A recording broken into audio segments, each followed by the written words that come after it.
that's on Facebook, but yes. But it shall be in the paper tomorrow, I guess. If they print it, I don't know, but it's online. I'm relaxing. This is what I'm doing. It's good. Yeah, right. Yes.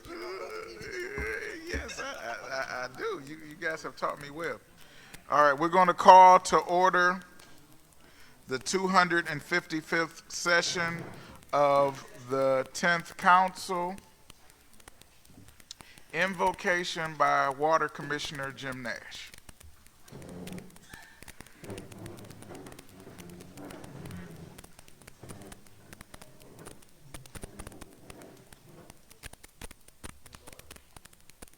You gotta turn the mic on. You gotta turn the mic on. Yeah. Thank you. Dear Lord, oversee us as we perform the functions of running the city and making sure that we serve the people as best we can. Thank you for overseeing us and bless this city. Amen. Pledge allegiance. I pledge allegiance to the flag of the United States of America and to the republic for which it stands, one nation, under God, indivisible, with liberty and justice for all. That's not true.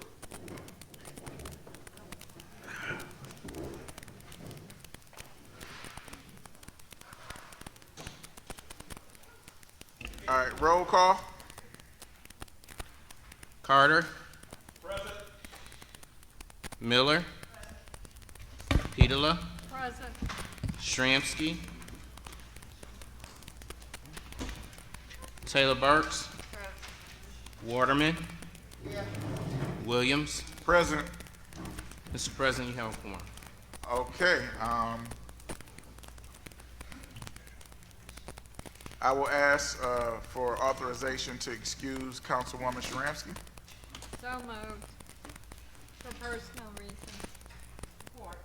All right, it's been moved and supported. Any discussion? Seeing none, roll call. Miller. Petola. Yes. Taylor Burks. Yes. Waterman. Williams. Yes. Carter. Yes. 6 yeas, no nays. Okay. Mr. Clerk, there's nobody from administration here?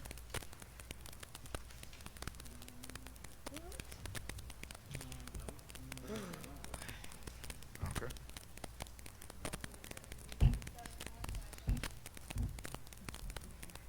So I would ask that we would move public comments up. Why? You get business taken care of. I need a move and support. Is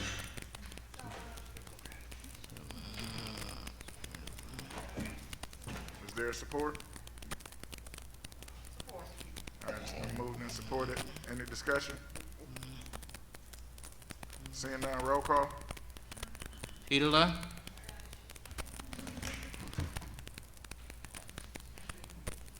What? Petola. And my mic was no. Taylor Burks. Waterman. Williams. Yes. Carter. Yes. Miller. Okay, 6 yeas, no nays. Okay. Pro Tem Carter? Public comments? Jose Alvarez?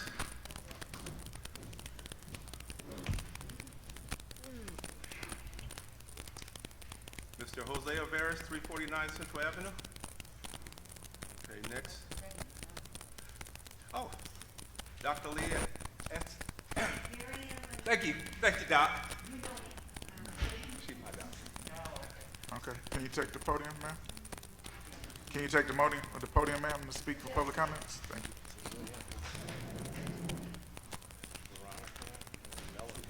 First, I want to thank you for moving public comment up. Good evening to everybody, and especially council members. My name is Dr. Lee Elsesser, and I have been a business owner in Pontiac for 27 years come this November. And I own a business called the Joslin Chiropractic Center, which is located at 1044 Joslin Avenue. It's on the corner of First Street and Joslin, and it is a healthcare facility. Also, on the corner of First Street and Joslin is a building, or what I would call remnants of a building. And the address of that property is 1059 Joslin Avenue. It is owned by Mr. Nicholas Agro, who, according to public record, resides in Lake Orion. Mr. Agro has owned this property, as I see it through the Oakland County property profile, since July 27th of 2017. And if I could, I would like to share with you some photos of that property. Am I permitted to do such a thing? Yes?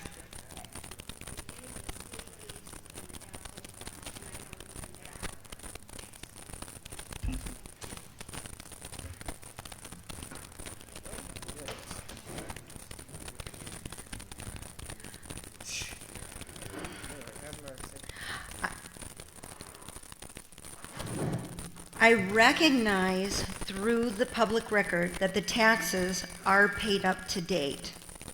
However, I was told by a city official that Mr. Agro has been told to clean up the property, which meant taking down the cement walls that remain erect, as you can see in these photos.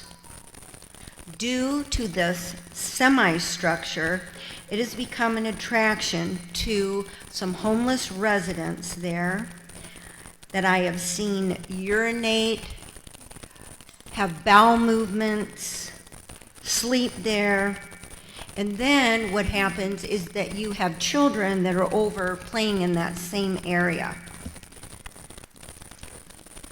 I believe the city has given, it's my understanding that he was given until a certain date, which I thought was around Memorial Day in May, to have that site cleaned up. So I believe the city truly has given him adequate time for Mr. Agro to follow through with the city's requirements. At this point, I am asking what recourse the city has and if they intend to use it. Yeah, that's time. Sorry, 3 minutes. Okay, thank you for my 3 minutes. I'll follow for you again.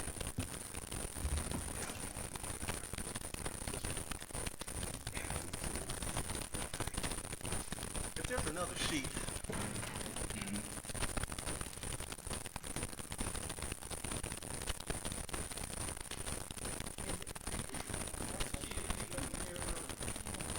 I'm sorry.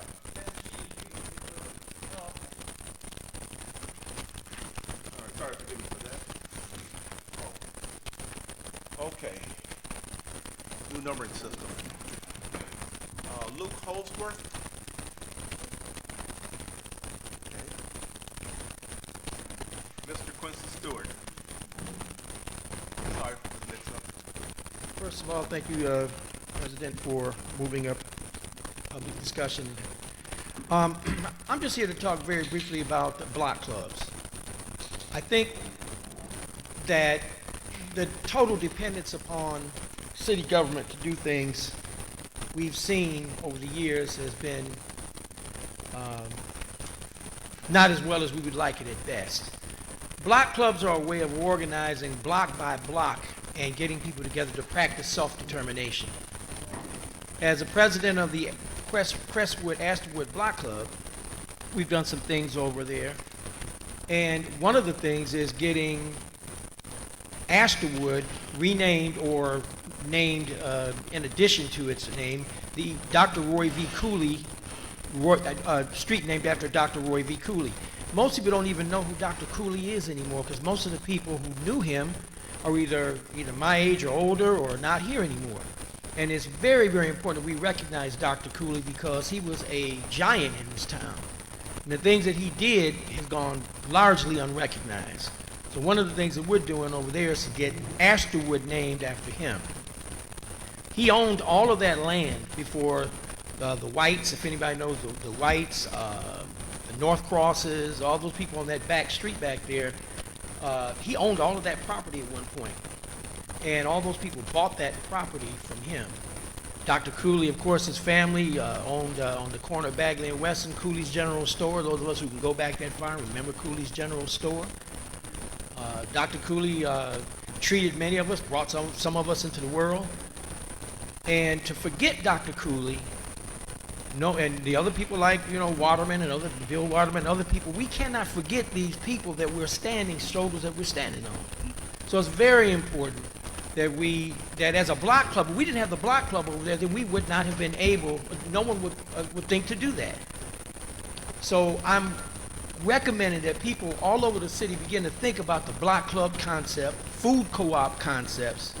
These are the kind of concepts that can cause us as a block or a street or a series of streets to begin to organize from the ground up and stop this collective dependent personality disorder that we have on city government. Thank you.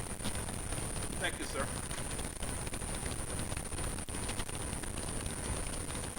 Mr. Kenny Anderson.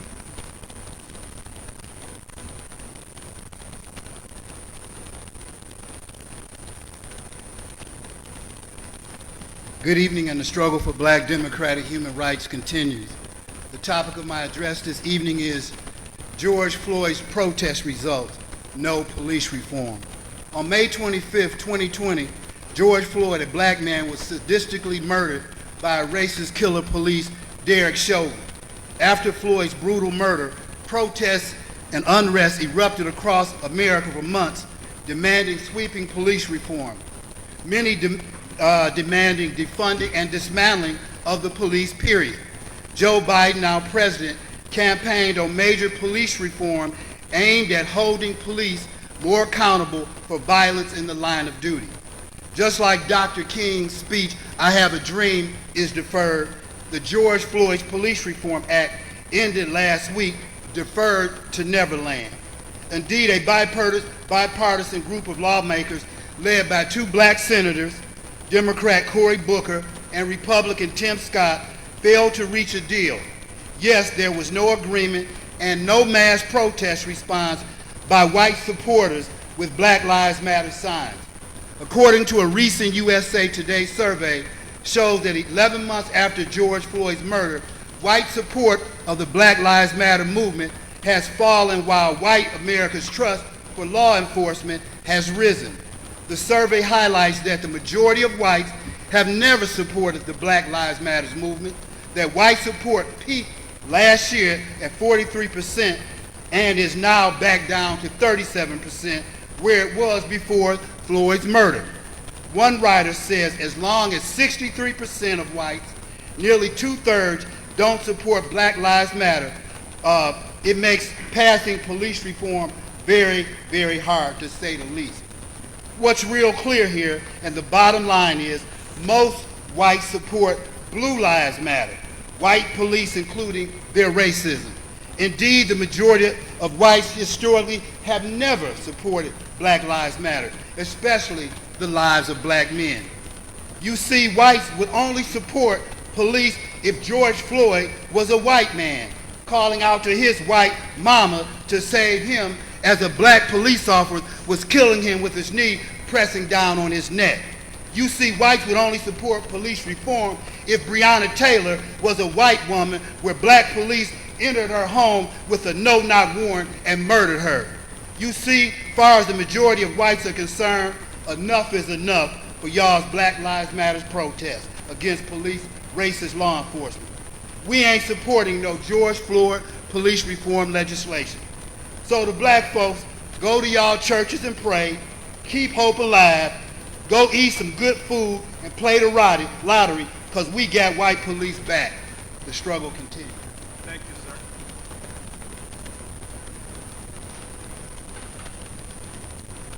I believe it's Unini Allen.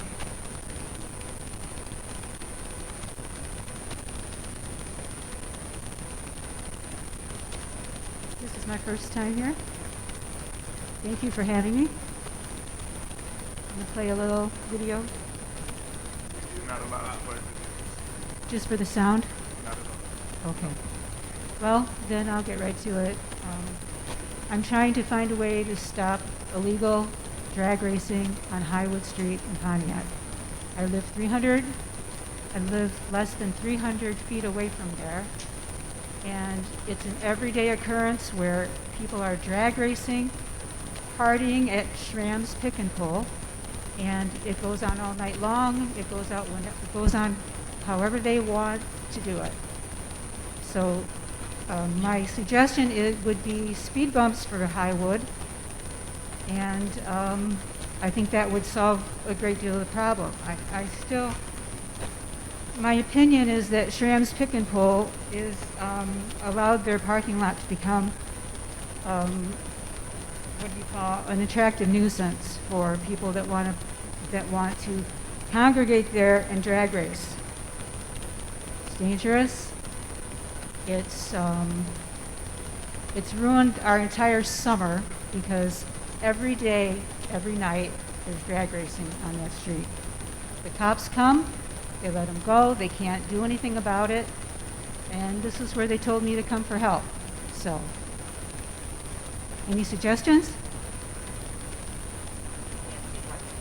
We can't speak during public comments. I'll be with you later. Okay, thank you.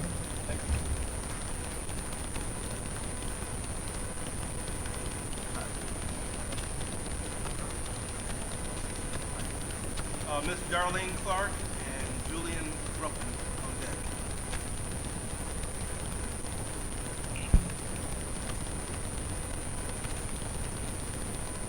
Good afternoon. My name is Darlene Clark. I come as a citizen, not a political person. I come as a longtime resident, 66 years, born and raised in Pontiac. I have a petition that's out to help communication with council, communication with the mayor, communication with the city. I have petitioned out there so the people can say, we are concerned. The one thing that has the city of Pontiac with all this, it's not so much as a drag racing, it's the absentee landlords of these properties. These properties are not in their name per se. They own the property, but it's known by the city's name. It's not known by the owner's name, which is a problem because our reputation is not that of the ghetto. Our reputation is not that of the hood. We have very strong, good people here with or without an education. Pontiac is a family, and I am a child of Pontiac. I'm not lost for words, but I'm on a time limit. I think that's why I'm in my mind is just zooming what to say next. I'm asking you guys, please, these petitions is not to be turned into a battle. These petitions to say simply, I hear you. I want you to hear me. I want the city to hear me.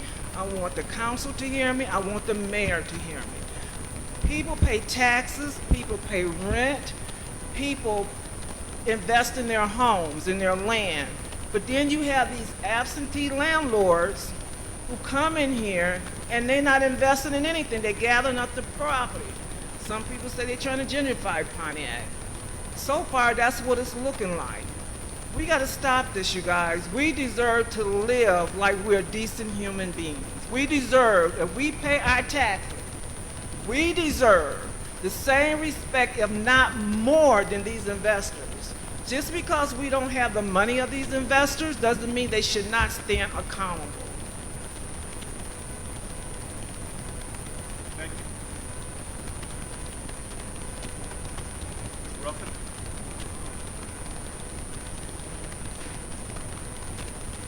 Good evening, Pontiac. Honorable Mayor, Honorable Council. I wanted to, first of all, say thank you to the council and the mayor for attending the Hubert Price ceremony that Oakland County Water Resource Commissioner Jim Nash hosted.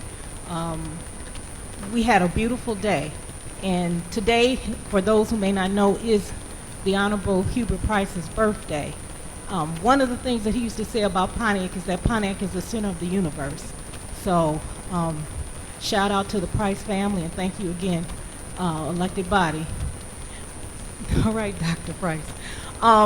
Next thing I want to say, concurring with what was said about Dr. Cooley. I didn't know Dr. Cooley, but I had the honor of posthumously recognizing him.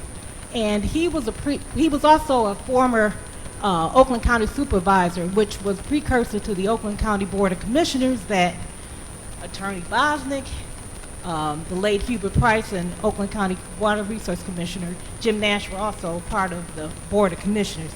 So I wanted to share that little history. I want to say that we do need to honor those living and those who have passed, because it's important that we know from whence we came and the contributions of all.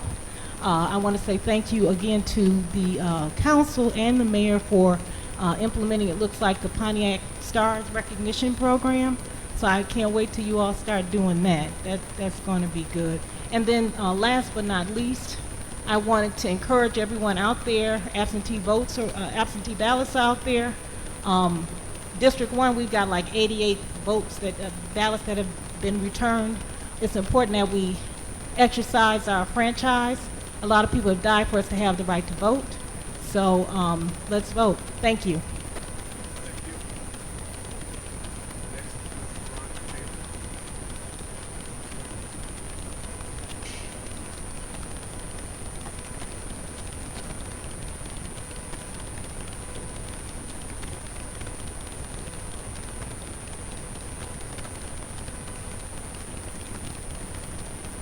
Good evening, Mayor, City Council, and our voters out there in this TV land.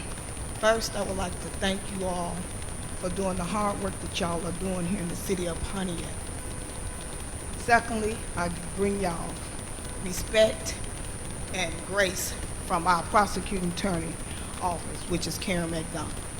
We're doing a justice resale fair here on October 16th from 12 to 4 at Murphy Park at the cricket field here in Pontiac. And we are hoping that all of y'all will come out to this fair to see what our new prosecuting attorney and the things that she has to offer and help you all to keep y'all from going to jail, getting pulled over, and things like that. So I need you all to show up on October 16th. From 12 to 4 at Murphy Park. We got good food. We got a lot of people coming out, disc jockeying, that lives and gonna be catering food from our own city of Pontiac. So I need y'all to come out and support our Pontiac people that's about to help the prosecuting attorney with this affair, okay? Thank you, and may God bless you.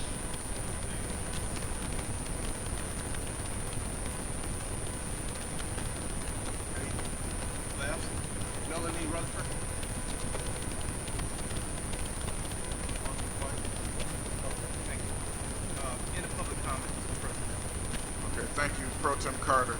Now we need, are there any amendments to the agenda?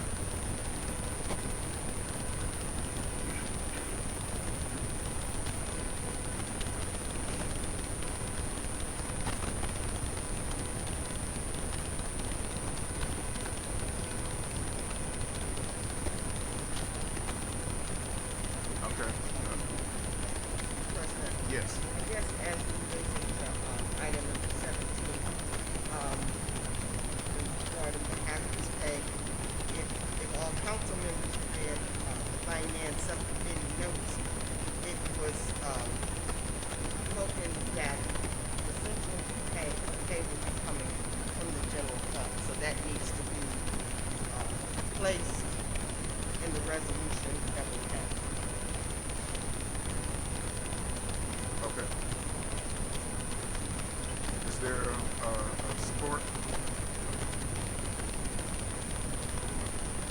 Oh, so, yeah, so the clerk just informed me we'll do that when we actually get to the vote. So, is there a motion to approve the agenda as it is? Support. Okay, it needs to move. Moved by Carter, is there support? It's been moved and supported. Any discussion? Council. Seeing none. Roll call. Shramsky. Taylor Burks. Waterman. Yes. Williams. Yes. Carter. Miller. Petula. 7 yeas, 1 no. Agenda is approved. Now I need a motion to approve the minutes from September 14th, 2021. So moved. Support. It's been moved and supported. Any discussion? Seeing none, roll call. Taylor Burks. Waterman. Yes. Williams. Yes. Carter. Miller. Petula. Shramsky. 7 yeas. Okay, which brings us to item number 2. I need a motion to approve the minutes from September 21st, 2021. It's been moved and supported. Any discussion?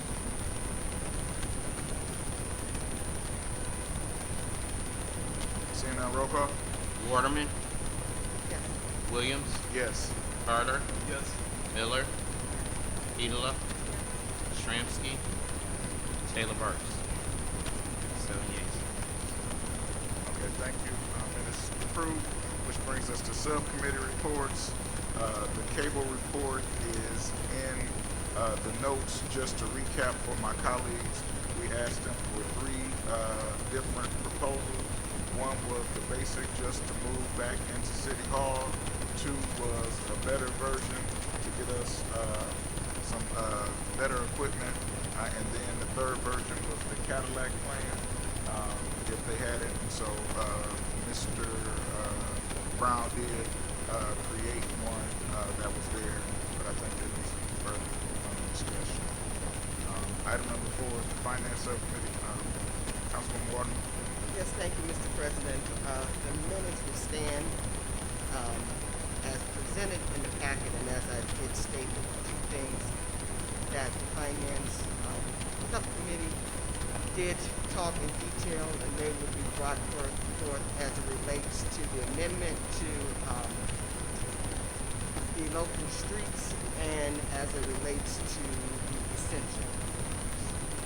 We're asking for this honorable body to move forward on those 2 action items. Thank you. Which brings us to recognition of elected officials. Going once. Okay, going twice. So, all right, which brings us to agenda address. No agenda address today, which brings us to item number 5. We talked in detail about this last week. Is there a motion? It's been moved and supported. Any discussion? Seeing none, roll call. Williams. Yes. Carter. Yes. Miller. Petula. Yes. Shramsky. Taylor Burks. Waterman. Yes. 7 yeas. Okay, item number 6. Mr. Gibb?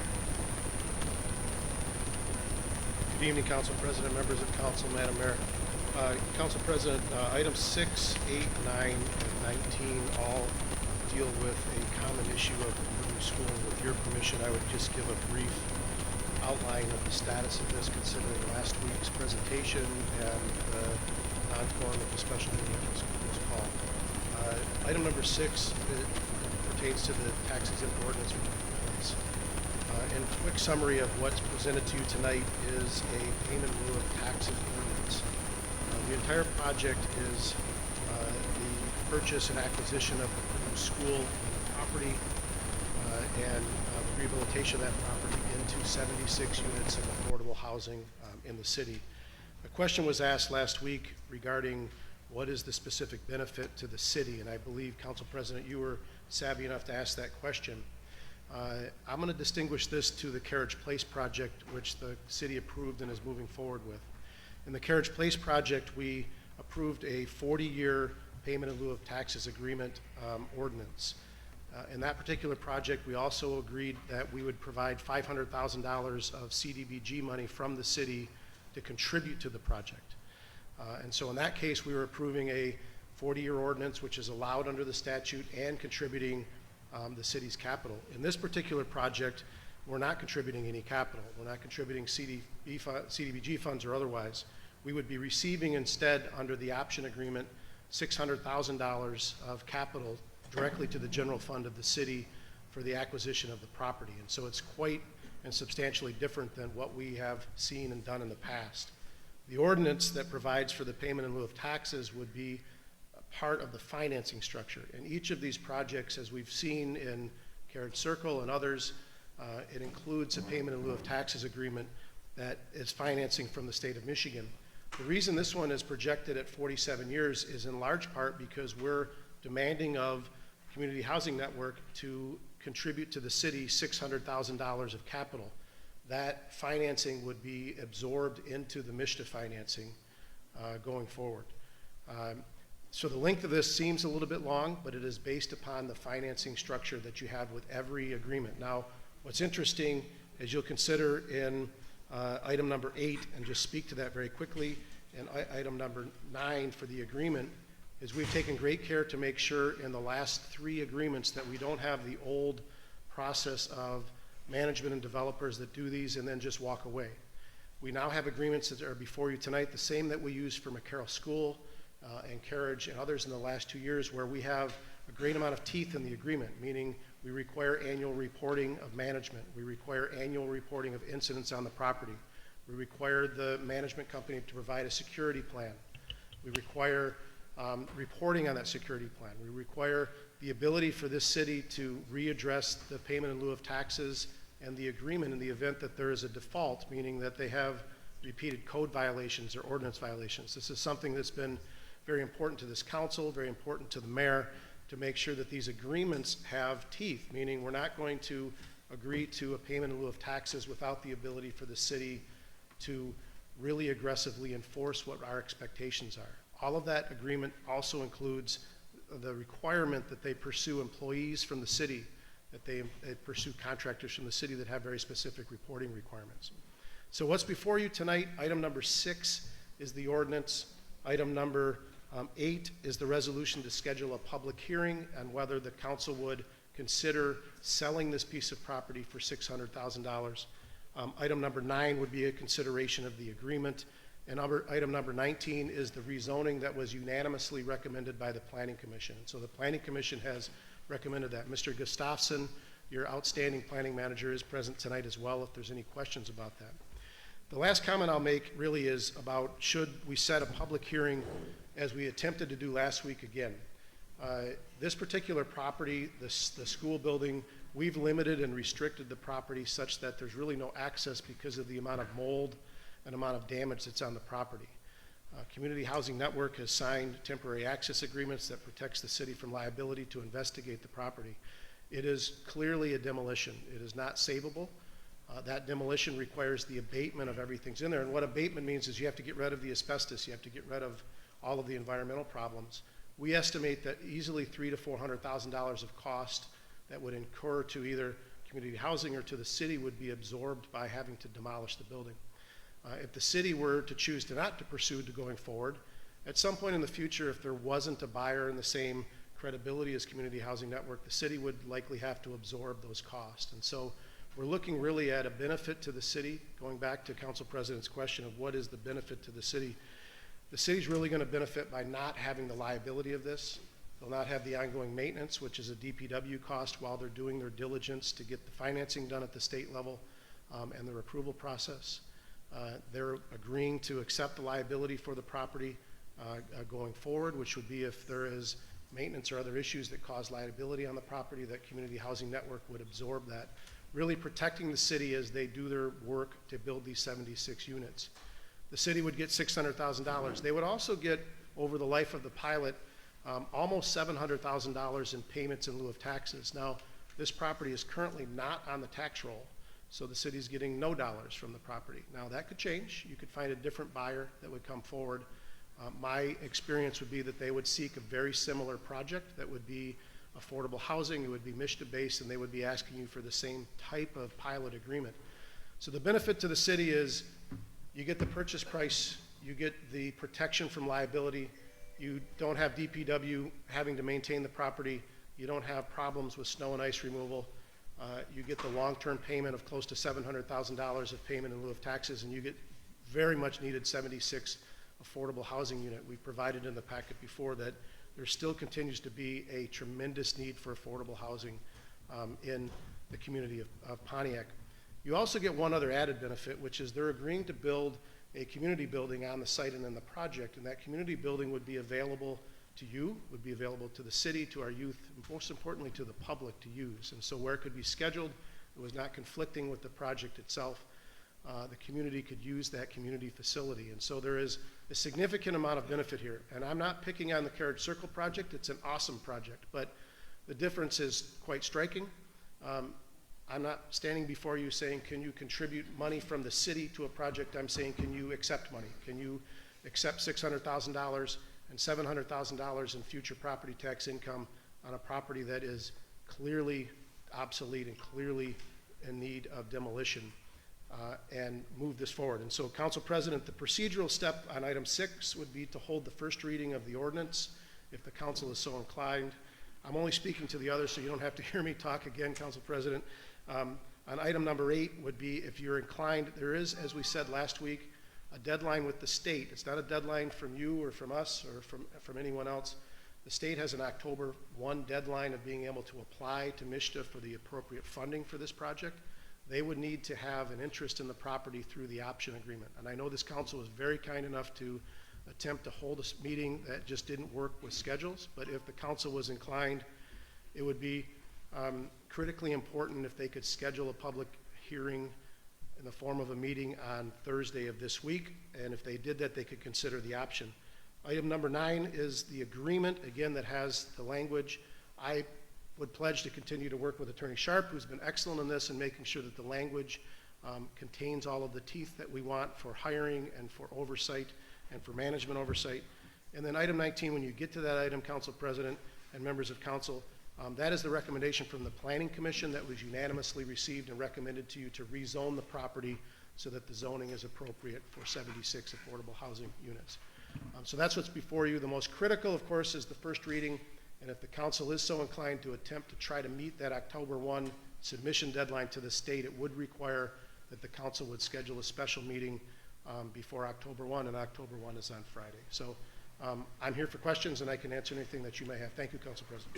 Okay, thank you, Mr. Gibbs. Before you get there, I'm getting reports that the Facebook is ringing and it can't be heard. I don't know if anybody's tapped into it in order to look at it. And then I'm also getting calls that they can't hear some of the council people's microphones. So if IT can work on that. So what you're telling me, Mr. Gibbs, is that item number 6 needs to be read as a first reading. And go ahead, Mr. Clerk. Thank you, Mr. President. So technically, the first reading occurred last week. First readings do not require a vote of the council. That's why you just approved the water ordinance. That first reading occurred last week. I published the ordinance summary in the paper, so the ordinance for the water could be approved, which you already approved.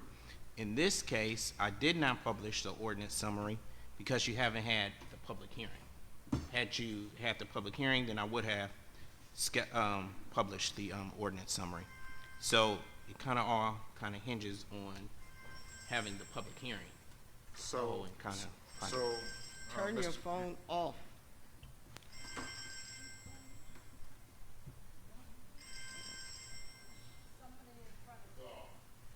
Okay, Mr. Clerk, for clarity's sake, if we vote on item number 8 today, then you would schedule the public hearing for item number 6 for next week? I believe the public hearing needs to occur before October 1st.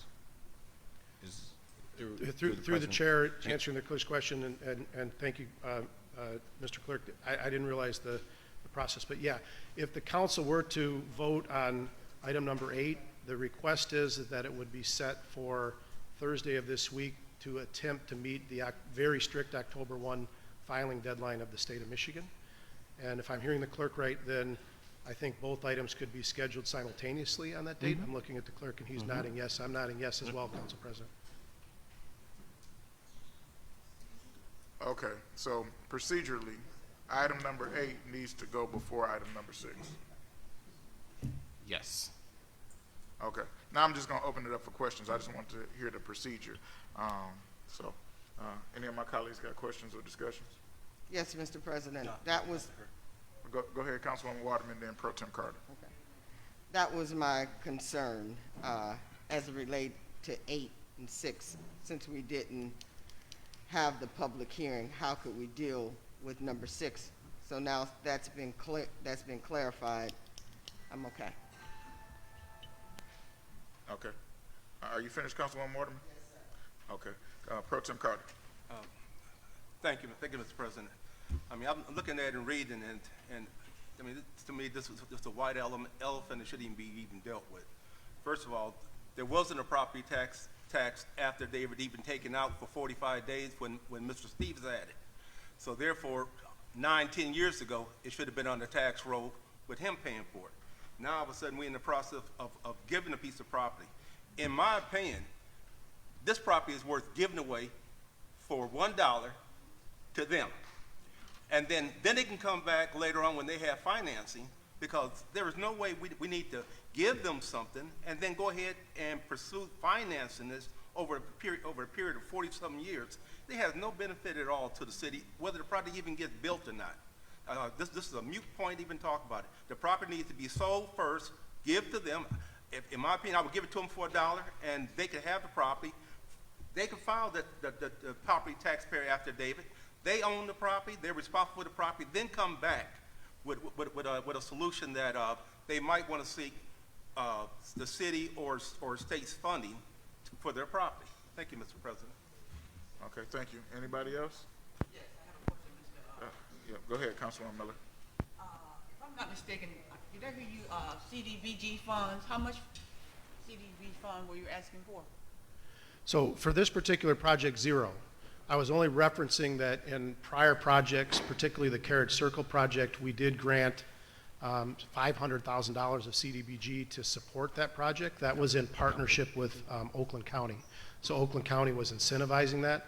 I made that reference, Councilwoman, to recognize that we were not doing that here, that there is actually 0 contribution from the city, either through CDBG or from its general fund. The only thing that we would be contributing if the council would elect to move forward would be that payment in lieu of taxes agreement, where we would collect approximately $30,000 a year over the life of the pilot. My only comment, I just want to make a comment, and I would just want to be on record why I can't approve this. Because God knows City of Pontiac need affordable housing, but I don't want to do it on the backs of the city's citizens and the taxpayers. And that's the problem, that's the concern I have with this project. First of all, I don't think we should ever bought the project. Why would I buy something that is going to take millions to build? It was stated at least $4 or $5 million. There's tanks underneath that school. It was part of the Phoenix deal for the audience out there. And why did we buy that property? I mean, I used to go there. There's nothing personal about it. But why would you buy something that is no good? And now you're talking about, I agree to 8. We can get some money out of it. That'd be nice. And I'm like, Carter, let them find a buyer. But I am tired of people coming to the city and putting the taxes on the taxpayer. It's enough of this. 45 years? More likely I'll be gone. Probably most of us in here that's up in some age. I mean, come on, this is not right. And that's my only concern about it. Housing, yes, we need it, but not at the expense of the taxpayer on their back. Amen. Council President, if I could just Hold respond on, briefly. I'm going to let all the councils speak, Okay. and then Thank you. And then if you want to respond. Anybody else from council? I have a comment, Mr. President. Thank you. Go ahead, Councilwoman Peterson. Correct me if I'm wrong, Mr. Gibb, but from what I understand, the Purdue School was given back to us by Mr. Stevens with the Ottawa Towers deal. And if we don't do anything with it, if we do not approve this, it is going to sit there and it is going to continue to be a blight to the community if we do not let CNH take this over and turn it over, even though there is a 45-year pilot program, which does not mean we don't get any money. It also doesn't mean that we spend any money. It's going to be that we're going to get money. We're going to get $30,000 a year on property that we don't use, property that we haven't gotten any money for since 2009. I sat on the facilities board that closed that school because we didn't have any. So since 2009, that school has been closed and we haven't gotten a penny from it. Am I correct, Mr. Gibb, or am I wrong? Or if I am wrong, please explain what I'm wrong with. And please, and through the council chair, to answer your question, Councilwoman, you're exactly right. And as Councilwoman Miller alluded, the city did reacquire that property as part of the global settlement with Charles Stevens. In that settlement, which was approved by the council, approved by the mayor, approved by me, we were rushing to avoid a litigious situation. We all know that. And there was a dollar amount allocated. So right now the city owns the property. It's been offered for $600,000. I'm looking at our partners from CHN, and quite frankly, because we demanded it of them, because it's only fair that we would say if the city had to allocate $600,000 as part of that settlement, we should get that money back. And that's why we said $600,000. And so you're exactly right. If this deal doesn't happen, it doesn't mean, I'm going to be very honest, it doesn't mean another deal won't happen. But what it will mean is that the property will sit there for another extended period of time. It took Community Housing Network nearly a year to develop the plans that would reasonably accommodate that they could do this. It's a very, very difficult scenario, and so the property would sit there. Currently it's generating zero tax dollars, to further answer your question. Has been generating zero tax dollars for some time. The pilot would allow us to, on its commencement, to start collecting at almost $30,000 a year, escalating 2 or 3%, I don't know the exact number, every year. It ends at about $60,000 a year in property taxes that would be paid towards that site, and we would have that affordable housing and the elimination of the blight. So I hope that answers your question. It does. It also answers my question as to, we would be much further off going forward with this property where we can get money back. They can correct the building. It's not going to cost the city any money to correct the building. And we will have 75 homes for people who need homes in this city. Thank you. Mr. Chair, I'd Hold also on. like to speak to this agenda item. Thank you, Madam Mayor. I will recognize you after I go through all the Okay. council people. Anybody else from council before I go back to Councilwoman Miller? Okay. Go ahead, Councilwoman Miller. I just got two questions, and I'm going to ask, and I'm not going to answer my colleague. Do you own a home here, and do you pay taxes? That's the question. Now, when you own a home here and you pay taxes, you can talk. When you don't, you really can't talk. I know for a fact the citizen of Pontiac it's too much. We got businesses around here are rolling. I pay more taxes than they do. There's a problem with that. And Pontiac has to get on. I love my community. I used to go to Purdue. That's not the problem. The problem is we should have never acquired it. It was nothing. Why? If somebody give me something, don't you know something up to it? They just give me a building? How nice. I mean, really? I would give it away too, because there's almost $8 million to fix that school before we acquired it. If the school district couldn't do anything, well, why the heck do you figure we can do something with it? Thank you, Mr. Chubb. Okay, anybody else from the council? Madam Mayor? Yes, I would like to add to this discussion some points I might raise that help to clarify this. One thing, remember this was a school-owned property. The city never owned this. We acquired it as part of the Phoenix Center deal. So it's been sitting there vacant, a blight on the community, much infested and with all this asbestos. So we are actually much benefited by the fact of having this taken off our hands and having somebody else demolish it and bringing a tax-based pilot to the city. One of the things that was pointed out to a number of people, Planning Commission, other meetings, is that we lack enough affordable housing for our citizens. And one of the things people were saying is there are not enough choices, you know. And so that's one of the things that this brings, 76 affordable housing units, which we much need in the city. And I'm a taxpayer, and I pay lots of taxes, both business and regular. So if that's a qualification to speak in terms of this, this is a good deal for us taxpayers too, because it takes this hazard off of our hands and has somebody develop it into something that's useful. It wasn't a taxable entity when it was owned by the school district. It's not taxable sitting there festering for years and years like it has been, but it will be taxable. It will be bring benefit to the citizens who need affordable housing. And so when you look at the fiscal impact of it and the benefit to the city, as we have done, as we do for all these pilots and study that, this is a benefit to the citizens, to the taxpayers, to the city as a whole, and to the people who need safe, secure, affordable housing. So we did encourage that, and that's why we're recommending that to the council to vote for this project rather than have this blighted property sit here on the landscape for more years. Okay, thank you, Madam Mayor. Councilwoman Sharansky. Well, I'm not totally against this, but it does seem like an awful long time, and I feel rushed. Why was this brought to us so late that we didn't get time to really look at this?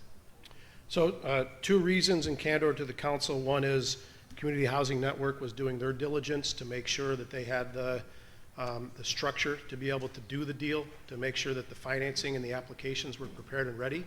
And the second reason is the administration itself was doing the same type of diligence because it has been tied, as we've all acknowledged. It was begrudgingly accepted by the city, but it was really forced to be accepted by the city in order to resolve the litigation that was with Charles Stevens. And so in the course of doing our diligence, in the course of their doing their diligence, we got to this point. Could it have been brought a little bit earlier?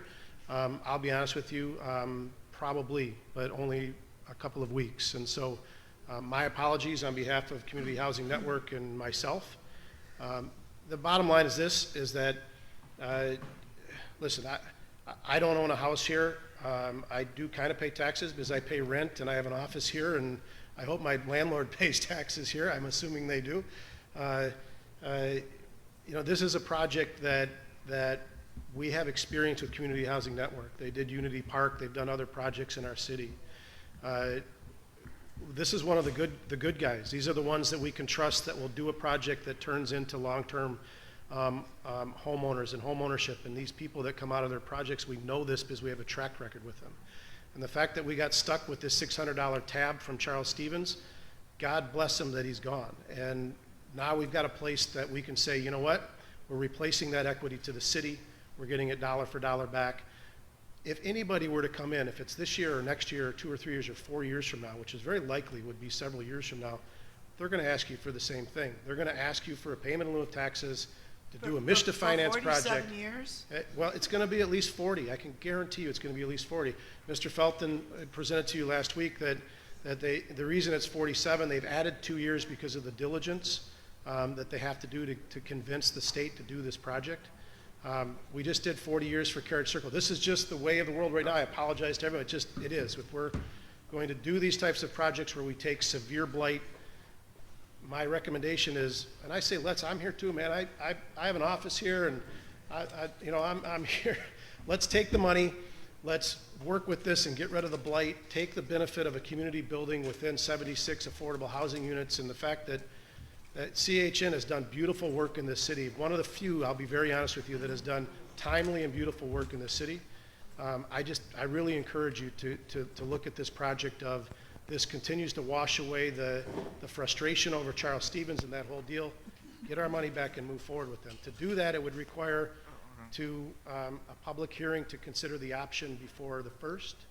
And that's what they're requesting. So, and they asked me to speak on their behalf, and that's why I'm speaking on their behalf. Okay, thank you, Mr. Gibbs. Let me, because I haven't spoke on this, let me kind of clarify a couple of things that you guys are mixing together that's probably not helping the applicant. Carriage Circle is a property of the Housing Commission, which used to be the city.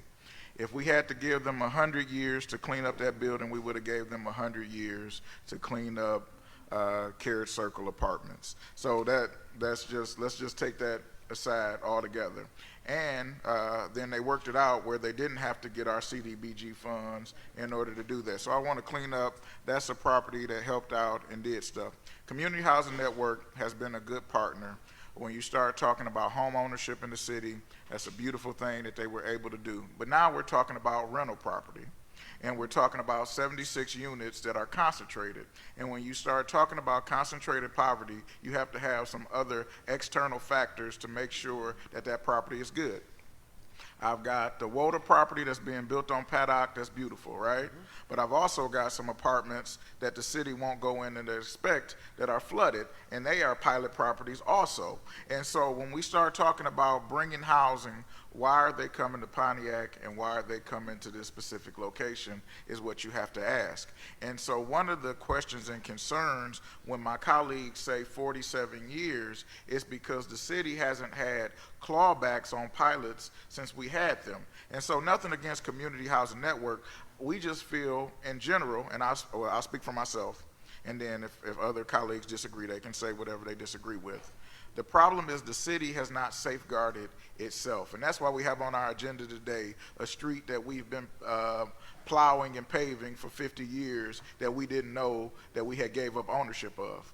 It's all about crossing the I's and dotting the T's. So the question is this Purdue School project a good project for that land? I also want to speak to the Phoenix Center deal. The reason that the school was included is because the man was trying to get rid of all of his property before we went back to court.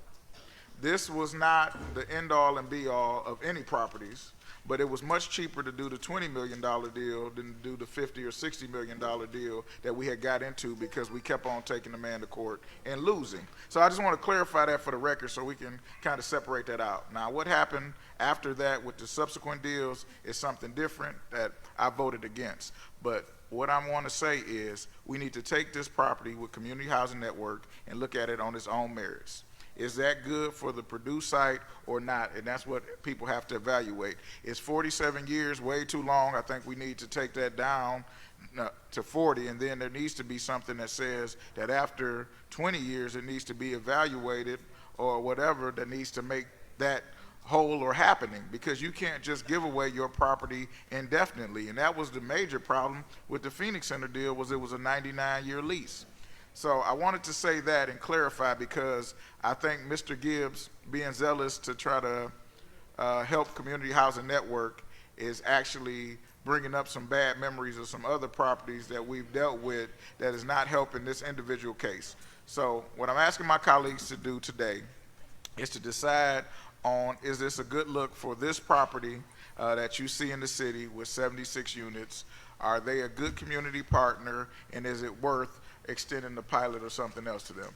What they're asking for today is if we want to sell them the property for $600,000. And so I just want to be clear on what it is today that we're asked to vote on, and then everything else flows out of that. So I would ask to suspend the rules and vote on item number 8, because if item number 8 is a moot point and people say no to scheduling a public hearing for the property, we don't have to hear these other 4 or 5 items. So is there a motion to suspend the rules? Support. Okay. We can, but we're only on item number 6 right now. So we would have to suspend the rules to go up in the agenda. So that's the only reason. So it's been moved and supported to suspend the rules. Roll call.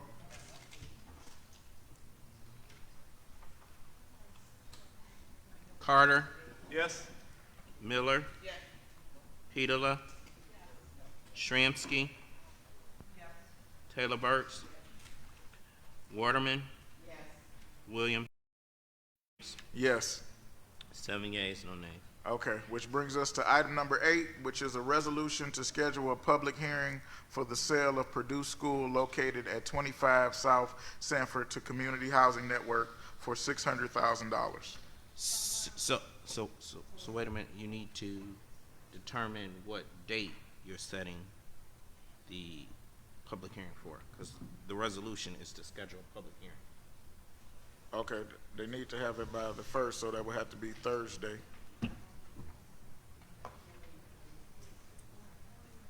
would have to be Thursday at 10 o'clock. So Will it be published by then? I can publish it if you take the vote today, I can publish it tomorrow. I mean, it will be published on Thursday in time for the vote. So I'll send it to the printer tomorrow. Paper tomorrow, I'm sorry. Will it be published in time for us to have a 10 o'clock Yes. meeting? Okay. Yes. Yep. Okay. So you need I need a move and support. So moved. It's moved by Petula, supported by Taylor Burks. Can you, Any can you, discussion? excuse me, can you just restate the date and the time that you're voting on? Resolution to schedule a public hearing for the sale of Purdue School located at 25 South Sanford to Community Housing Network for $600,000 Thursday, September 30th, 2021 at 10 a.m. at the Robert Bowen Senior Center.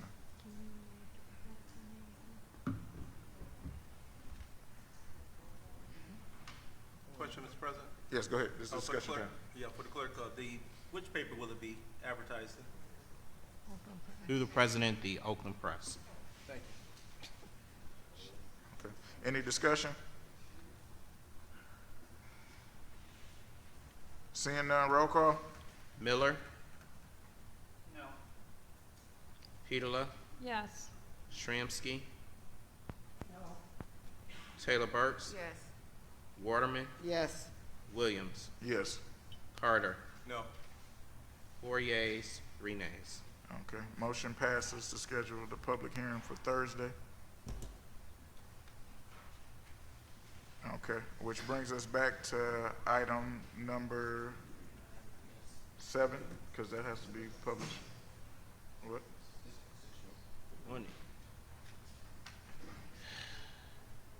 Council President, just a ordinance. clarification through you to the clerk.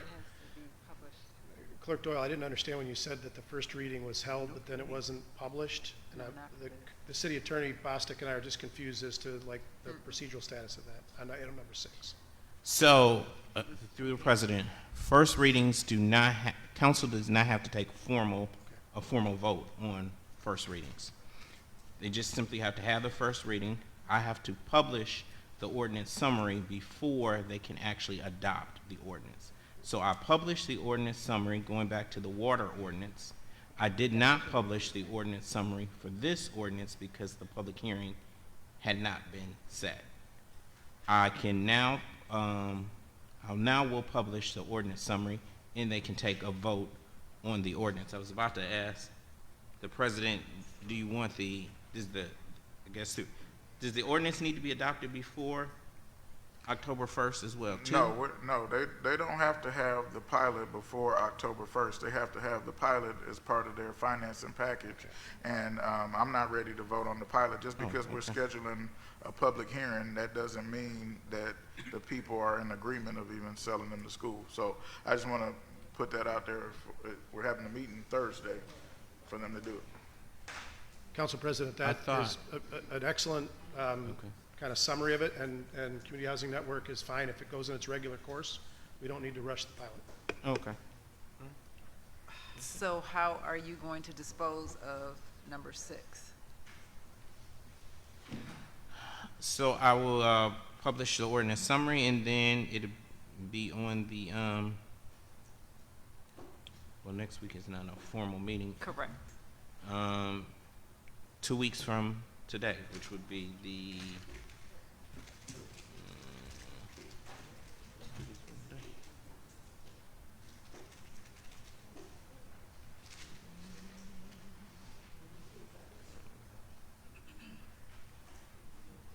The 12th? Is that the 12th?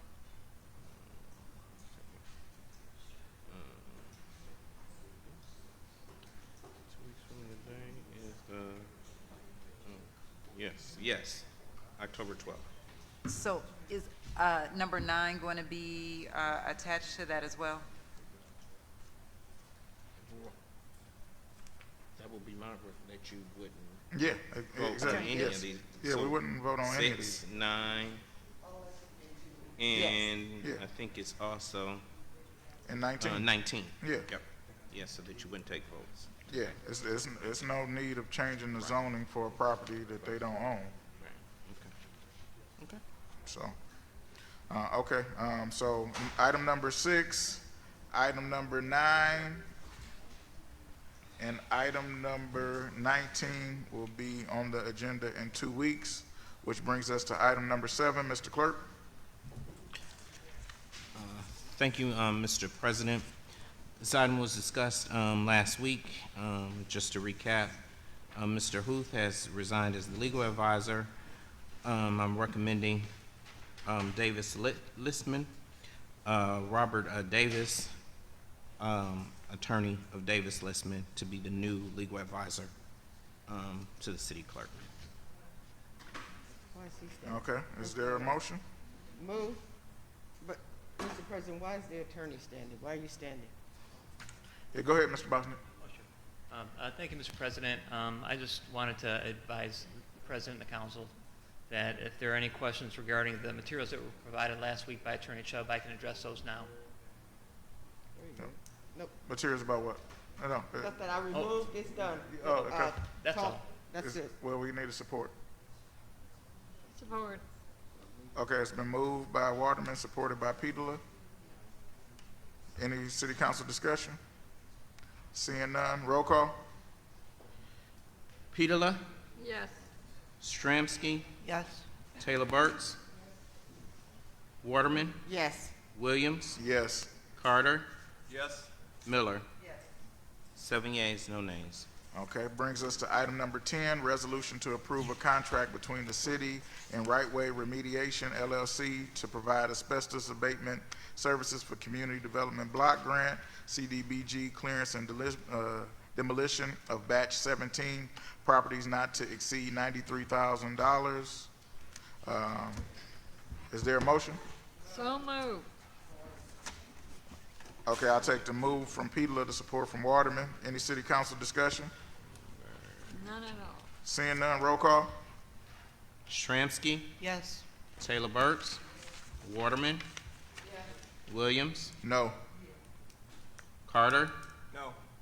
Miller, Pedala, Yes.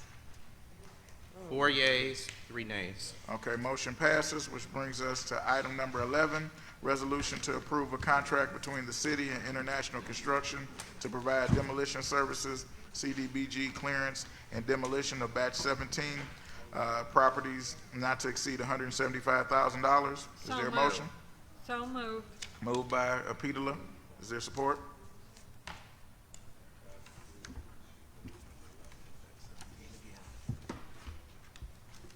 Is there support?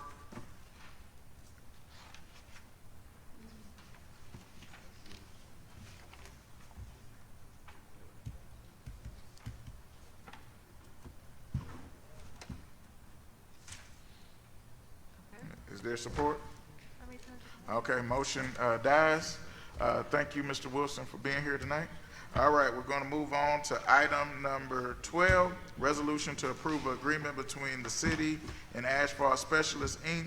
for $2,096,286.00 for the 2021 local street improvement project. Is there a motion? So moved. Support. It's been moved and supported. Any discussion? Waterman. What I seen him doing here. Seeing none, roll call. Waterman, Oh, wait a minute. Hold it. Is this the one that, okay, all right. Yes. Williams, Yes. Carter, Yes.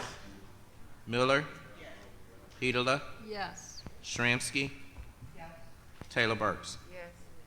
7 yeas, no nays. Okay, brings us to item number 13, resolution to support application for Transportation Alternative Program Grant through Michigan Department of Transportation, MDOT, for Gillespie Avenue over Clinton River Bridge superstructure capital preventative maintenance.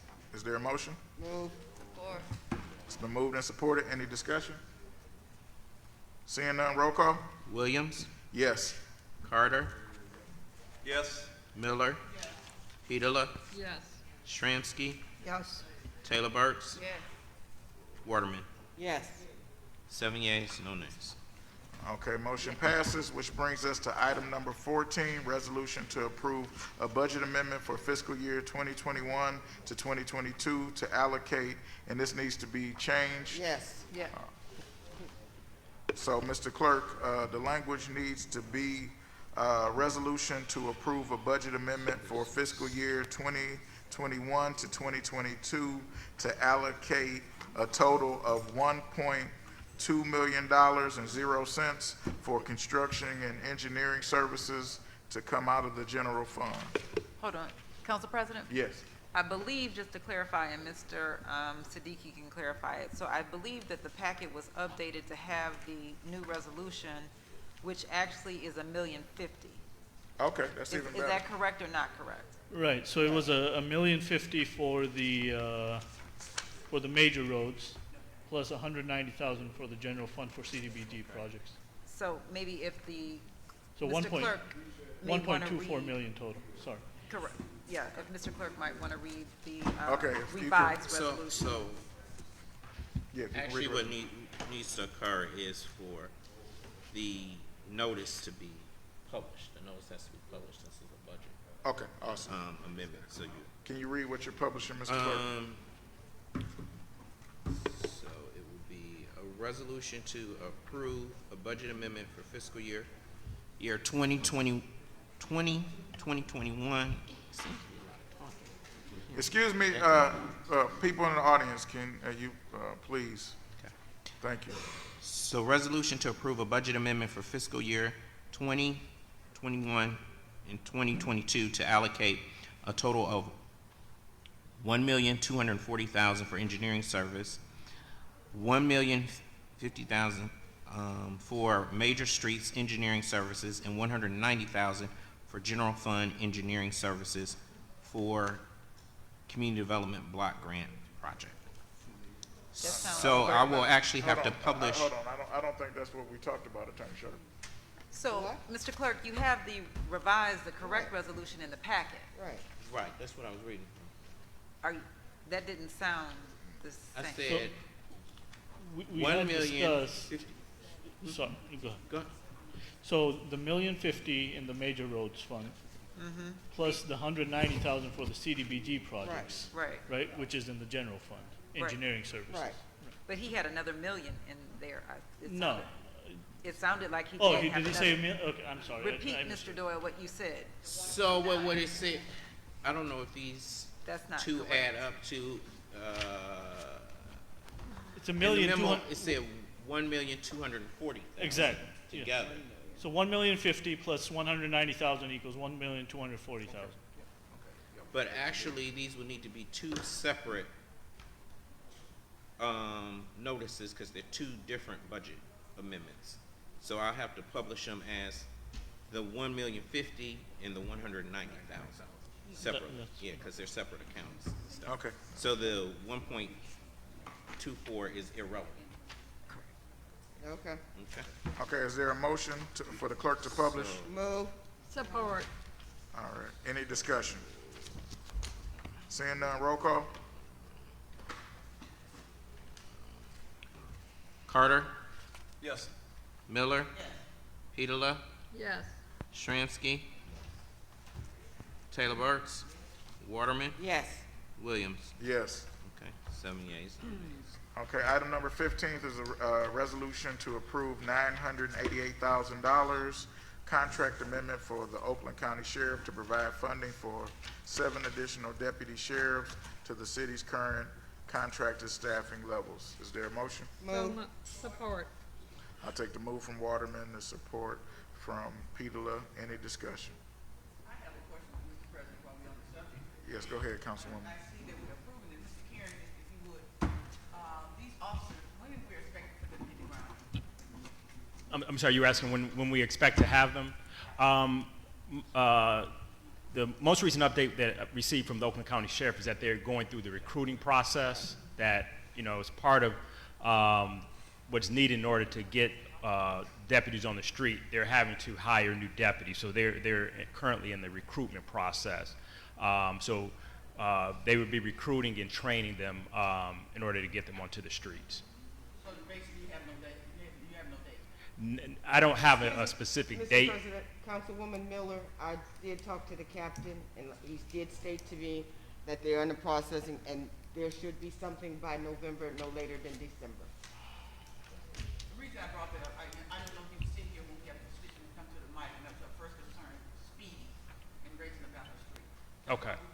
This is why we put the money in the budget for it. And I appreciate the Oakland County, but at the same time, it's just like you come in and ask me for my money, but you don't give me what I need right away. I'll give it to you a couple months later. They didn't mention that to us. And so that makes me look bad with my constituents, because they feel that they're asking me, where are they? Where are they? Because we got a lot of problems out here on the street. We got some big time problems. Mr. President,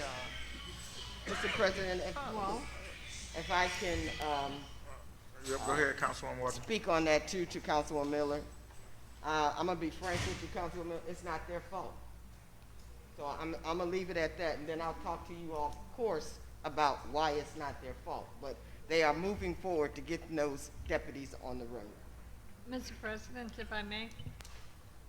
Okay, just briefly, I mean, It'll be brief. Yeah, I okay. don't know if anybody has seen the news last night, but there's a difficulty in hiring any of the first responders. They are not applying for jobs like they have in the past. And currently, our captain is looking for people, or the sheriff department is looking for people who meet the qualifications, have the background checks, and then they also have to go through the training, because you can't just give somebody a gun and tell them to go patrol Pontiac because they're crazy over there. I mean, we all have to be diligent in our duties, and we want respectable people on our streets because they have to deal with our residents. So there is no rush. But the captain did tell me that no later than December. Thank you. If I could, Mr. President, Mr. Carrington, this is my concern. I've been in the city of Pontiac all my life, ever since I was 5. So I've been here all my life. And I'm not blaming anyone necessarily, but all I'm stating is that we are sitting here getting ready to vote for them to get the money, but yet still they can't contact us and tell us when we're supposed to get the people. I'm not blaming anyone, but it's just business. The city is suffering right now. We need someone. I understand where you're coming from, but I initially think they should have spoken that. And that's all I'm saying. They should have told us, oh, we can't get them until November, December, because speeding in this city is, I think most people in the audience could attest to it, is out of control. I almost got ran off the street the other day.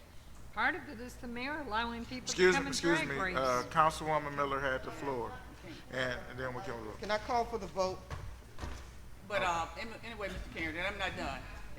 So I'm holding everybody accountable for it, because the citizens, I work for them, and it's bad. And I'm gonna be honest, it's unacceptable to November, December. Yeah. Because when somebody die on the street, then we're gonna say, oh my God.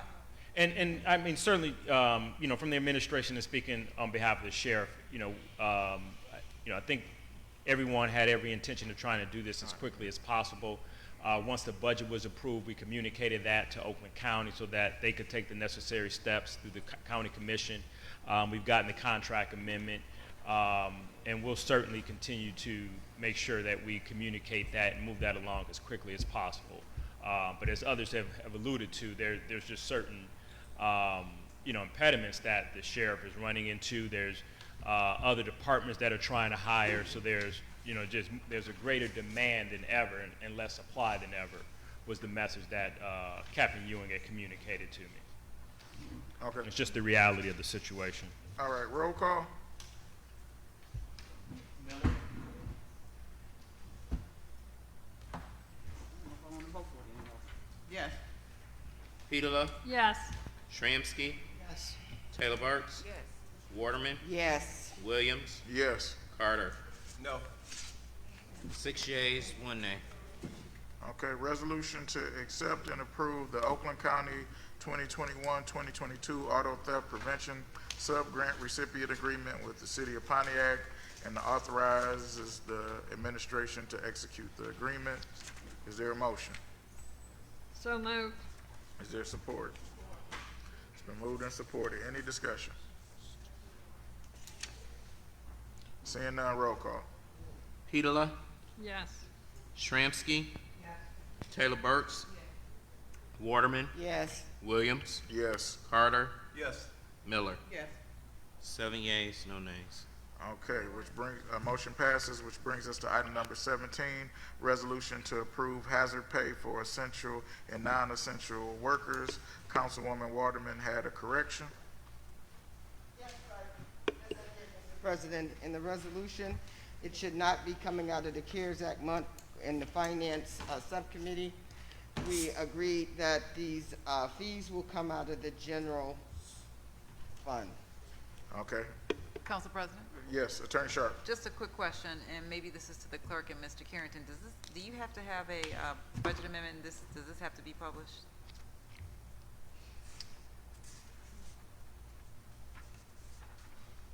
Mr. Clerk? The President, I guess I would have a question for Mr. King. Is there enough money in the general fund Right. budget to cover this, or will it require a budget amendment? It certainly would. I mean, we currently have funding available since we're at, the first half of the fiscal year, but we will need, in order to get through the fiscal year as funded, I believe we projected this to be an additional $100,000, so we would be requesting a budget amendment in order to add the additional funding that these payments would be taken out, what's already been appropriated. Okay, Well, so, Later, though. I was just gonna say, if the funds are there, so it doesn't sound like you have to do it, so I wouldn't do it. And I would just indicate that obviously that amount is the 101,429 based off of the information that you got last week. So through the President, we're amending the resolution, so now therefore the City of Pontiac workers be provided with hazard pay from the General fund. general fund. For the total of 101,429. For the total, I'm sorry, what, through the President, what was that? The total is 101,429.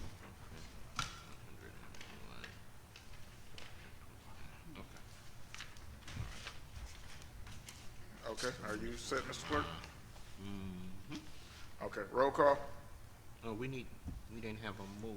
I did. Yeah, we did. Oh, I'm sorry. Yeah. Oh, Yep. it was Waterman, and who was the support? Support, I did. Okay. Yeah, Sorry. any discussion? I do have one, Mr. President. Yes. I totally disagree with it because at the same time, the CARES Act 1 and 2 also had the funding mechanism to give to the essential employees. This goes back this goes back almost 2 years. And just to go ahead and pick people from a small time between March of last year and June of this year is not correct. But that time period is to reflect a large part of the pandemic, namely when the city declared and ended its state of emergency. I understand. When the CARES Act came out in 2019, it was already mandated already that the essential workers already had allocation within it. So either we need a fiscal audit real quick for CARES Act 1 and 2. If it didn't cover that, that was one of the main things that it should have covered. So this should be the third time the essential employees would have dipped into the pot. Thank you. No, and I know that point has been raised before, but that's not just an accurate reflection of what happened. There was no essential, money that was provided for essential workers that the city took and did not pay. That is Then not. there has to be a reason why. Any CARES Act that the city received has been or would have been allocated as was indicated. And the city did not receive, I wasn't here at that time, but the city did not receive, I've reviewed that, the city did not receive money specifically for essential workers that the city failed to pay out to those workers. Okay, thank you. All right. Okay, roll call. Shramsky, Taylor Burks, Waterman, Yes. Williams, Yes. Carter, Yes. Miller, Yes. Petola. Yes. 7 yeas, no nays. Congratulations to all our hardworking city employees that worked during the pandemic. Brings us to number 18, resolution regarding acceptance of quick claim deed for Racer Properties LLC for its half of a vacated portion of Hollywood. Is there a motion to vote on this item? So moved. Is there a support? All right, it's been moved and supported. Any discussion? Yes, I have discussion. Go ahead, Councilwoman Petola. Mr. Contis, would you please explain what a yes vote is and what a no vote is? Yes, ma'am. Members of council, Madam Mayor, a yes vote would be to accept the deed from the Racer Trust. A no vote would be to not accept the deed from the Racer Trust. And as we discussed in the study session last week, the city accepting the deed without the companion property to the west half of vacated Hollywood Street, would create a liability to the city. And I was asked last week by Councilwoman Waterman whether or not I would accept the deed if I was in your shoes, and my answer was no then, and it remains no today. Okay. Any other discussion? Seeing none, roll call. Taylor Burks. Waterman. No. Williams. No. Carter. No. Miller. No. Petola. No. Shramsky. No. 0 yeas, 7 nays. Okay, motion fails, which brings us to closing comments. Madam Mayor, you have 3 minutes. Yes, I'll be happy to start out. And first, I want to recognize the facts that one of our heroes and most renowned citizens, Hubert Price Jr., who is deceased, was honored with the commemoration of a plaque renaming the Mill Dam at Bodett Park in his honor that happened today. And I just want to recognize that very appropriate commemoration for a very important citizen of our town. Next, I wanted to tell you about Mortabella. We had that brought the city of Pontiac with much fanfare. A lot of people came and got to see the experience of that show. And the headlines all said, Pontiac had a chance to shine. I was also very glad that it brought a lot of people to town. In fact, Saturday evening I was around our downtown and saw that there was no less than 7 of our eateries and places downtown that had live entertainment. So what we have been trying to do makes Pontiac a destination city and bring life to our downtown. We're really seeing the results of that. Also, the attorney did rise to speak to that agenda item brought by the city clerk, and that was agenda item 17? 7. The attorney didn't get a chance to speak. He would have told you about the report that he had been trying to present to let the people who have applied for medical marijuana licenses, as well as others, to know about the status on review. So he wasn't able to do that for you. I will do that as a PSA, which we will announce Friday, the time of that, because there are some investigation that had gone on that results of that, the city attorneys have been working with the interim clerk.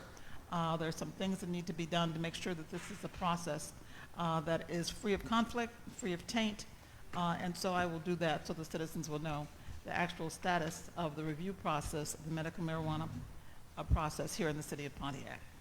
And the last thing I would like to say is many of you have been wondering when we're going to start the town halls about the American Rescue Plan money, the $37.8 million that has come to the city, that I want the citizens to have a chance to have some engagement, community engagement.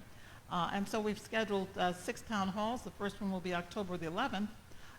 One of the town halls will be directly about smart city infrastructure. Another one will be for nonprofits who have eligible activities they want to talk about. And one will be hosted by Oakland University as a partner. So we'll be getting that information out. I want every citizen who wants to have a part or say so on how this money is spent to have a chance to do so. So we'll be sending out notices, be aware, and watch for those in the near future. And have a good evening. All right. Mr. Doyle. Thank you, Mr. President. I was not going to have closing comments until the mayor made her closing comments. So in response to the mayor's closing comments, just to keep the record in essence straight, this process has been totally transparent and fair. I provided a response to the city attorney last week. The 2 items were removed from the agenda, but I will make sure that my response is published and also provide my own public service announcement to the citizens so that the citizens are clear about the process and what actually is going on. As the voters approved the ordinance 2357B, which gave this responsibility to the clerk, throughout this entire process, I want to make sure that in its essence it's transparent, and I would just simply encourage the mayor to appoint the commission so where the process can come to an end. But I will provide my own response to the public to make sure that the public is straight. I don't want the public to be tainted with misinformation. Thank you, Mr. President. Attorney Sharp. I don't have anything. Have a good evening. Thank you. Okay, Councilwoman Sharansky. Well, I have a lot to say, but I don't think I will. I did go to the dedication for the dam in Hubert Price this morning.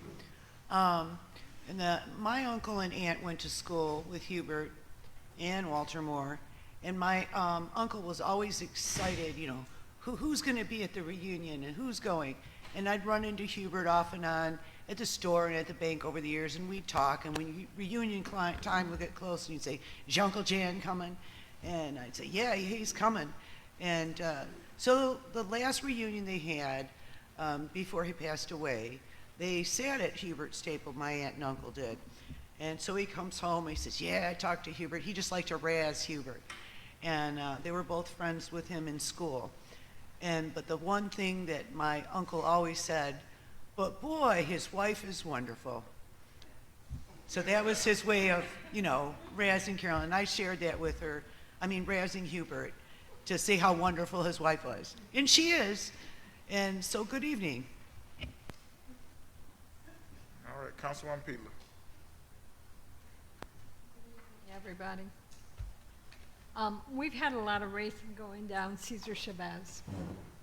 And, you know, we really didn't seem to notice so much of the racing until we started allowing racing on Woodward. So that's why I made the comment when we were talking about the deputies. The problem is it's being allowed by our administration to happen in the city, and then it just continues. Because if you allow it, why can't we do it in our own neighborhoods? And it is terrible. We had people that died on Oakland Avenue this year because of racing, because they had alcohol and because they went off on the viaduct and they died. And if we didn't allow this with our smiles and how wonderful it is that Pontiac is coming back to life and we're on the maps, that's good. We can come back to life and we can be on the map.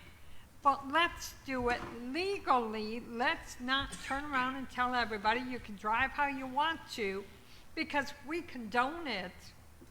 And then 2 weeks later, 3 weeks later, 5 months later, they're still racing down the streets. Our deputies are strung out, and they do not have the manpower to stop everybody riding down the road, because we also have other issues called guns. And we do have to look at that, and we're waiting. And I know you're impatient, Gloria, and I would be too if I were you and didn't really talk to them and understand what's going on. But we have it with all 3 public safety departments as far as a lack of hiring. But when we have administration that's approving it, I can't say it's okay. With that, I want to say hi to Tanya, and I want to say hi to Scooter, because I seen you both today, and you didn't think I was going to do this. So everybody, please have a wonderful, safe week, and we will see you next Tuesday. Thank you. Councilwoman Miller. Thank you. Good evening, everyone. I'm concerned about it, Mayor, because I know what's going to happen because I keep seeing it as probably as well as you. I'm very close to my constituents and on the ground a lot. They're suffering out here. And I don't want to put the blame on anyone. We just need help. And you know, I agree with you. I was riding down Woodward yesterday, and I was coming from Detroit on Woodward. And you get to Pontiac, and our streets burnt up. Just burnt up. That's because we allow it. People think that we trash it because we allow it. No, let me put that back. The citizens don't run the city. The administration do. We just go put the blame where it at. They run it. Because if I go out and burn my tires, police catch me, you're gonna put me in jail or give me a ticket. This is unacceptable behavior. I agree with you on that. I totally agree with you on this. There's another issue I got in my district, and I said I'm gonna speak very publicly about it, Mayor. And it's in my district, and it's over on Bay Street in University. That corner is just a car lot, okay? A car lot. They fixing on cars. That neighborhood is too nice, too extravagant to have this stuff going on over there. I done had it. They've been to Blight Court. They said they weren't going to do it anymore. It's back. Every day I pass by there, it's there. 1280 University. I'm putting it out there. The neighbors over there are just sick about this. Cars all up down the street, they're working on vehicles. And I'm not going to blame code enforcement because when you go to Blight Court, I don't know what's going on. They went there once with this guy. Now, just like you said, Mary, they see him working on cars. Now we got it on the other side of the university. Now we got to go across the street working on cars. It's a disaster. Please send your code enforcement over there and shut them down. If not, I'll protest. I'll get out there and put signs. People are tired of living like this, and they're trying to pay taxes on their nice homes, and you come up and you just move in the neighborhood, and then you fix it on cars. Get your business and go and make a living, but not next door to people like this, Mary. This is unacceptable. And I have to put it out there. I'm not afraid. I'm just tired of riding by there and looking at this stuff. These are very nice homes where these people fixing on cars there. So I'm asking you, as code enforcement, please do something. Because if you ride by there now, you'll see them up and down the street. Totally disrespect. Just with the Blight Court. Said he wasn't going to do it anymore. Guess what? Then he got his neighbors across the street. Now they fixing cars. Thank you, Mr. President. I'm done. Pro Tem Carter. Thank you, Mr. President. Dr. Lee, she's my doctor anyway. We've been having that problem. That place caught on fire on August the 25th, 2015. I checked my notes. It used to be formerly Liberty Tax. It's either, I don't know any way to say it, it's either a pay to play or somebody is a friend and family plan. That building burnt down. There's no reason for it to be there. It's inaccessible for anyone to walk down the sidewalk for a half a block. And for the fact that gentleman built that multi-million-dollar gas station next door, he complains to me all the time, why do I allow it? It's not that I allow it. I done reported it pretty much every week. It goes to code enforcement, it goes to building safety. So what I'll do starting tonight, I'll just go through it and make sure that I send it directly over to the mayor, because all these people work directly through the administration. We have no authority to make them do anything. That's where it lies. Julene, about the drag race on Highwood, yes, I understand, and we had spoke about it. Highwood is interesting that for some reason there's not a single speed sign on that street. It's been knocked down by all the snowplow trucks for years. So when the police come and says that I would like to give them a ticket for 10 or 15 over the speed limit. So it's necessary for the city to go to East and West Highwood and put speed signs up so when Oakland County goes over there, they can give them a ticket for X amount of miles over or greater than the speed limit. With that, I want to say, everybody, thank you and good night. Councilwoman Taylor Burks. Thank you, Mr. President. Pull the microphone close to you. Thank you, Mr. President. First, I am happy right now because they have started working on Glenwood Plaza. And they are cleaning it up. They have one section that they've cleaned up it's just this one business, not everybody, just this one business. But I am very happy that they are over there. They are cleaning it up because I am planning to have something for the kids. So I appreciate that very much, that they are over there trying to clean it up. It's looking much better than it was looking, and I am very happy about it, because it's been so much naysay talk that they are not going to do nothing, don't need nothing over there, let it sit there like it is. But there are people that live near there also, and they want something nice to look at. So I prayed about it, I cried about it. God is moving, and I thank him for what he is doing over there, because who in their right mind would say that we don't deserve a grocery store? That's crazy, as far as I'm concerned. So I am very happy about that, and I just wanted to let everybody know that don't believe the lies. Don't believe the lies. It's all about me. If I wasn't running, those lies wouldn't be told. So I'm just letting you know what's going on. So I would like to leave you with this. Life is too precious. Do not destroy it. Have a good night. Thank you. Councilwoman Waterman. Good evening, and thank you, Mr. President. You know, I've been sitting here. Hold on, before you get started, I don't think your microphone is on. Can you switch mics with Dr. Taylor? Hello? Real quick? There you go. Okay, There I'm you go. sorry. Yep. Okay. Good evening, Mr. President. Thank you. You know, I've just been sitting here and I'm looking around. And about 2 weeks ago, this room was filled. And there was an uproar about comments that were made about the people in this city by a person who is financially benefiting from this city. So I sit here and I say, am I the only one offended by what happened?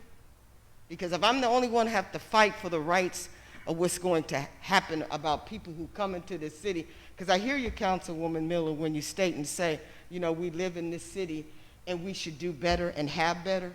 Well, I feel that we should have better. Because, see, I came and sat on this council 12 years ago when the emergency manager was here and we had absolutely nothing. We have fought for the rights to bring this city back up to where it's at.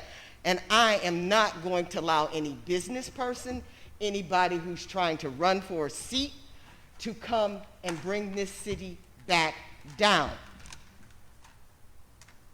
Watch the hype that's going on around out here. The promises that are being made, make sure we hold their feet to the fire, because this is our city. Yes, I will be walking away, but I will still live in this city, and I demand respect for this city. So there are four words that I want you to take, and I want you to look them up and digest them and say, what is a moral compass? Think about it. Integrity. Think about it. Character versus reputation. Think about it. Respectability. Pontiac deserves respectability. I can go on, but every 2 weeks I'm going to have more to say to you. But I just want you to think about those four things that I just brought to you. And in closing, I want to say I truly was honored to be today at the dedication ceremony for the late Hubert Price. He was a man of many words, as everybody said there. He loved this city. He truly loved this city. And what more befitting honor is to have a dedication for him today. And I was so glad to have to been a part of that. And I also want to thank Karen and Rob from the Platte. You know, They're downtown business, and they are bringing things to this city, and we need to participate with them. They had our own Mr. Jefferson play down there. That play should have been standing room only. He brought a world. That's your time. I'll let you go an extra 20 seconds. 'Cause Okay, I'm sorry. I know Thank you're you, Mr. retiring. I know you're retiring, so I gave you an extra 20. Good evening, everybody. Good evening. Time has been well spent tonight. I just want to say this openly. I might not always agree with my colleagues, but I appreciate the time and effort and insight that you bring to sit on this dais. I don't think that that's been appreciated enough since I've sat in this seat, just to hear the different points of view as we get these things together. And about 2 weeks ago, I got a threatening email from somebody who I didn't vote in their favor. And they told me that I was a kid in a candy store and I needed to do what was best for the citizens and not best for myself. And I said, okay, please don't text me on my personal number anymore. Here's my city number, and you can use that going forward. But it was only because I said no. And if you don't have people that will say no to the wrong things, you'll end up with anything. The problem with the roadkill and the drag racing is not because industry is coming to Pontiac. It's because the industry is coming to play in Pontiac, but to go home to their communities where they won't allow it. It's a reason that you only see one drive-through all the way between Pontiac and Ferndale, because that KFC was grandfathered in. But as soon as you hit Pontiac city limits, it's a world of difference.